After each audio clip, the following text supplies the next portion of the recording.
మొత్తం ఎంతమంది అయ్యారు? 7. క్రికెట్ ఎంతమంది ఆడతారు? 7 రాము నువ్వు చెప్పు. నేనంటావు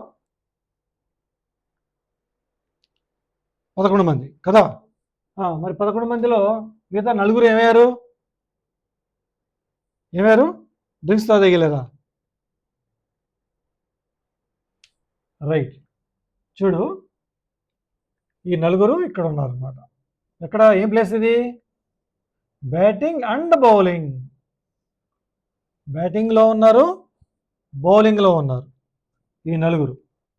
అంటే మొత్తం బ్యాటింగ్ చేసే వాళ్ళ సంఖ్య ఎంత అయింది ఇక్కడ? 8. ఇక్కడ మొత్తం బౌలింగ్ చేసే వాళ్ళు ఎంతమంది అయ్యారు? 7. అలాగని మొత్తం గ్రౌండ్లో తిరిగింది 15 మంది కాదు. Not 15 members in the cricket team.